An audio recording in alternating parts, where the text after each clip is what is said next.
All men will come to him who keeps to the one.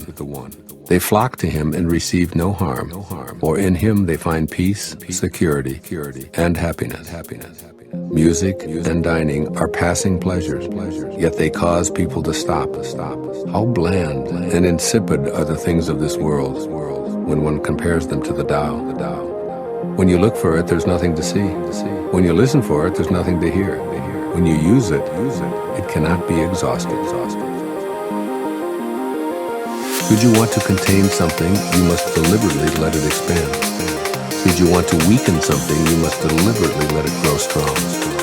Should you want to eliminate something, you must deliberately allow it to flourish. Should you want to take something away, you must deliberately grant it access. The lesson here is called the wisdom of obscurity.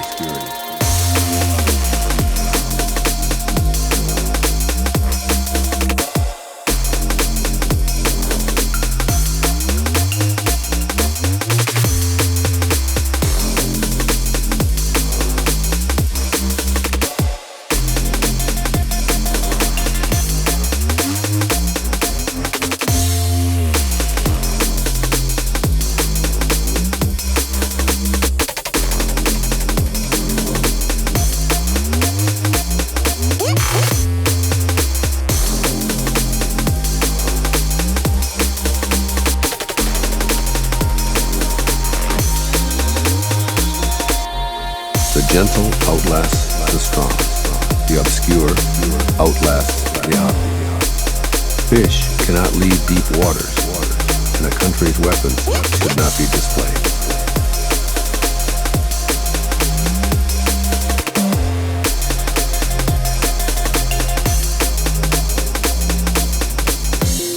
The Tao does nothing, but leaves nothing undone.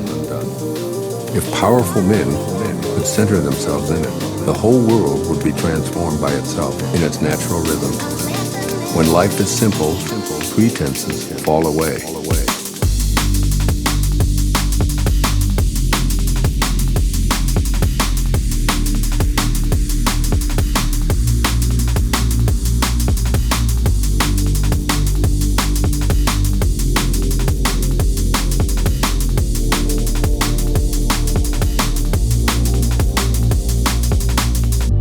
Our essential natures shine through. By not wanting, there is calm, and the world will straighten itself. When there is silence, one finds the anchor of the universe within oneself.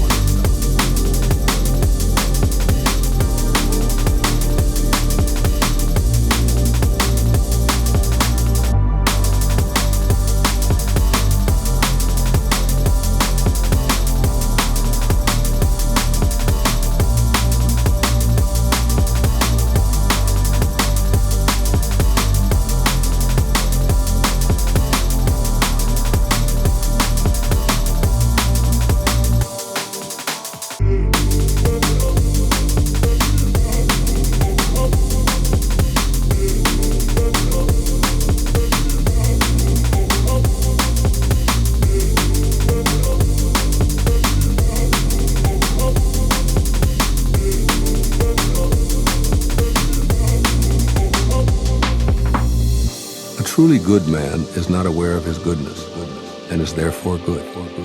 A foolish man tries to be good, and is therefore not good. The master does nothing, yet he leaves nothing undone. The ordinary man is always doing things, yet many more are left to be done. The highest virtue is to act without a sense of self. The highest kindness is to give without condition. The highest justice is to see without preference. When the Tao is lost, there is goodness. When goodness is lost, there is morality. When morality is lost, there is ritual. Ritual is the husk of true faith, the beginning of chaos.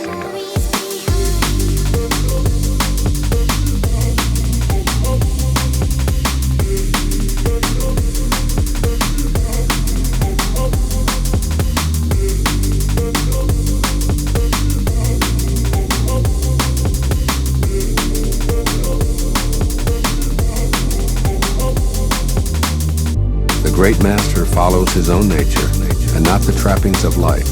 It is said, He stays with the fruit and not the fluff. He stays with the firm and not the flimsy.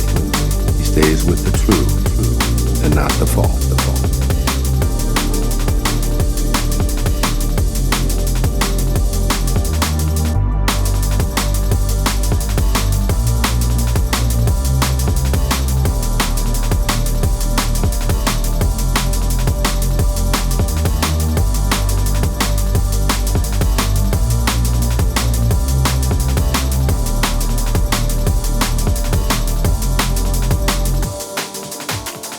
These things from ancient times arise from one.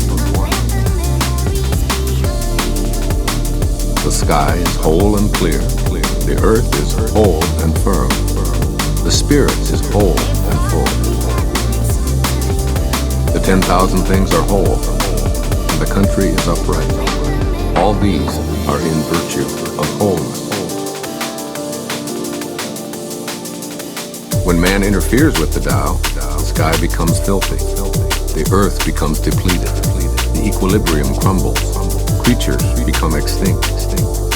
Therefore, nobility is rooted in humility. Loftiness is based on lowliness. This is why noble people refer to themselves as alone, lacking, and unworthy.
The pieces of a chariot are useless unless they work in accordance with the whole.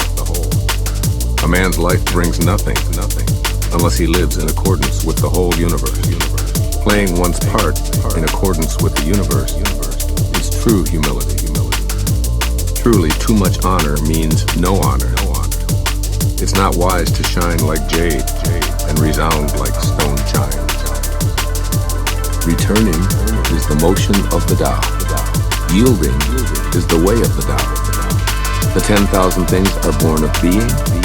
Being is born of non-being.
great scholar hears of the Tao and begins diligent practice.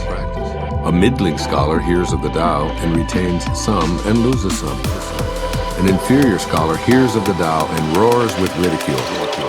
Without that laugh, it would not be the Tao.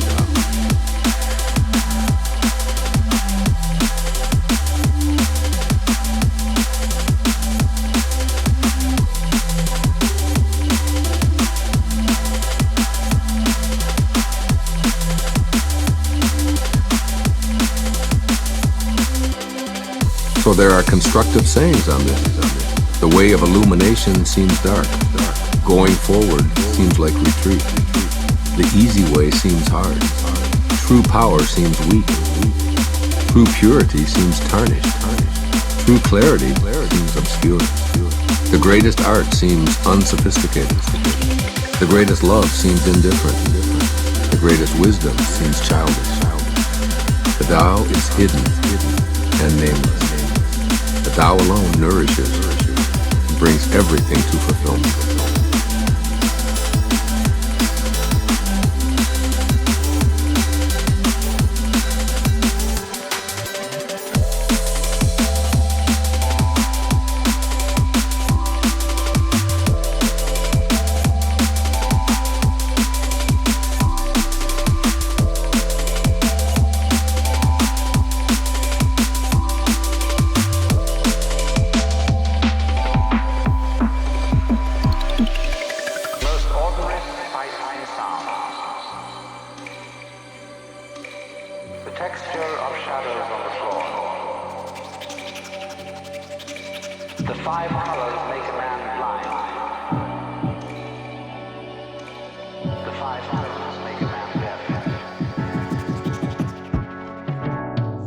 Tao gave birth to one. One gave birth to two. Two gave birth to three. All three begat the 10,000 things. The 10,000 things carry yin and embrace yang. They achieve harmony by combining these forces.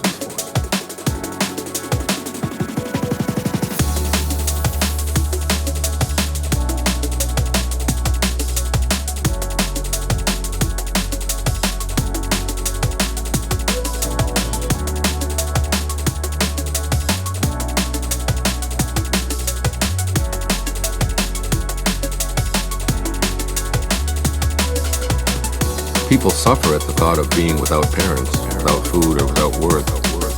Yet this is the very way that kings and lords once described themselves. For one gains by losing, and loses by gaining.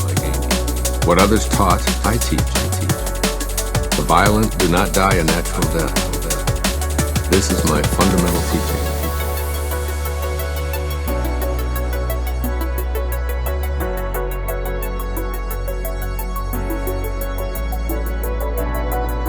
The softest of all things overrides the hardest of all things. That without substance enters where there is no space. Hence I know the value of non-action. Teaching without words, performing without action. Few in the world can grasp it. That is the Master's way. Rare indeed are those who obtain the bounty of this world. Which means more to you? You or your renown? Which brings more to you or what you own? I say what you gain is more trouble than what you lose. Love is the fruit of sacrifice. Wealth is the fruit of generosity. A contented man is never disappointed. He who knows when to stop is preserved from peril. Only thus can you endure long.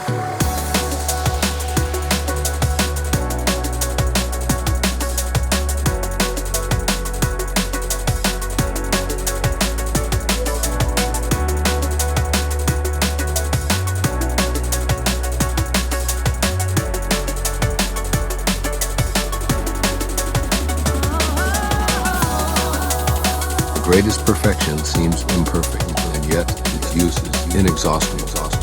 The greatest fullness seems empty, and yet its use is endless. Great straightness seems twisted. Great intelligence seems stupid. Great eloquence seems awkward. Great truth seems false. Great discussions seem silent. Activity conquers cold. Inactivity conquers heat. Stillness and tranquility set things in order in the universe.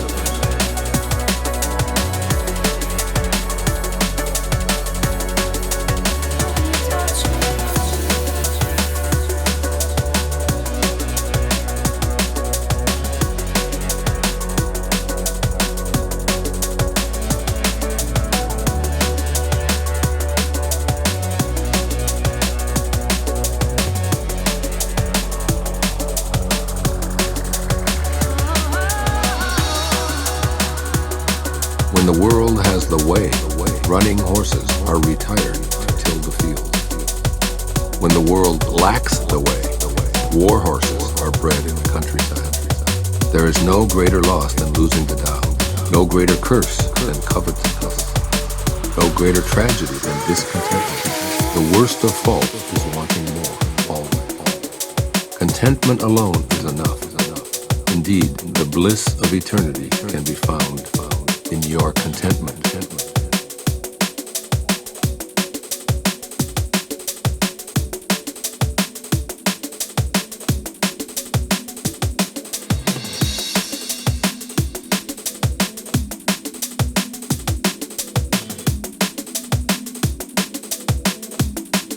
Without going out the door, know the world.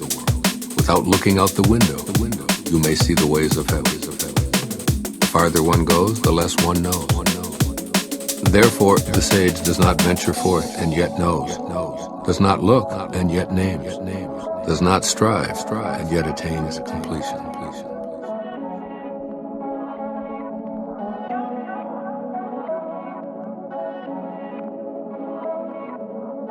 Learning consists of daily accumulating. The practice of the Tao consists of daily diminishing, decreasing and decreasing until doing nothing. When nothing is done, nothing is left undone.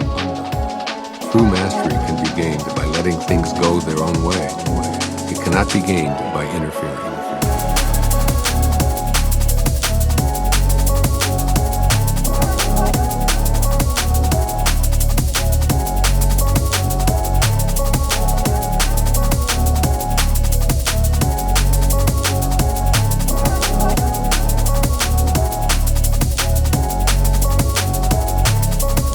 The sage has no fixed mind. He is aware of the needs of others. Those who are good he treats with goodness. Those who are bad he also treats with goodness, because the nature of his being is good. He is kind to the kind. He is also kind to the unkind, because the nature of his being is kindness.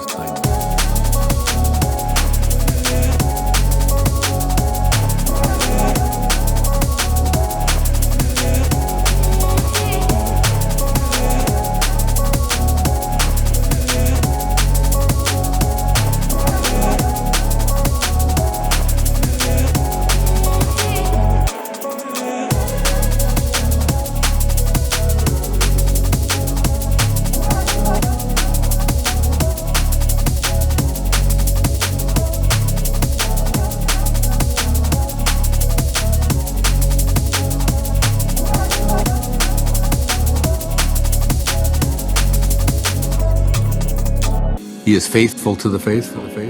He is also faithful to the unfaithful.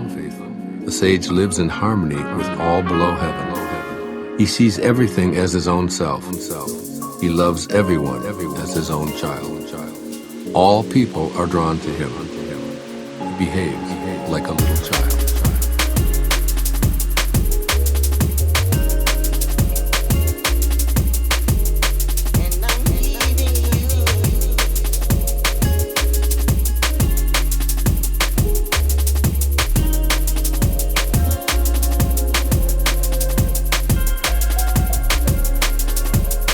Between birth and death, 3 in 10 are followers of life.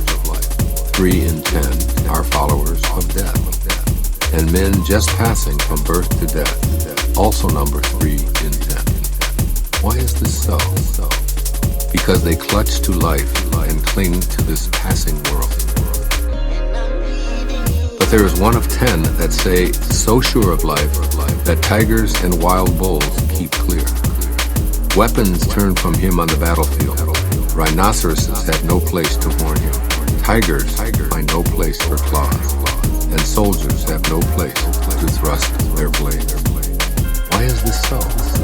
Because he dwells in that place where death cannot enter. Realize your essence, and you will witness the end without ending.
The way connects all living beings to their source.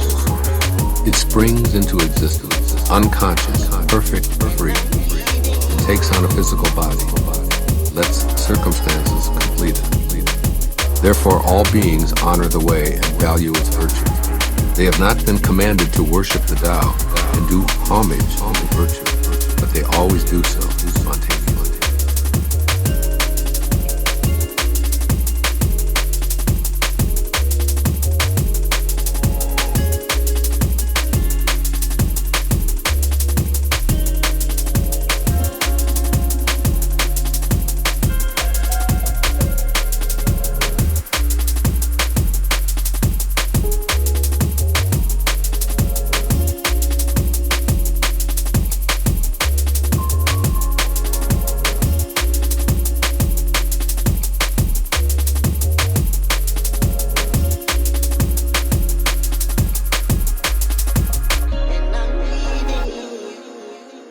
The Tao gives them life.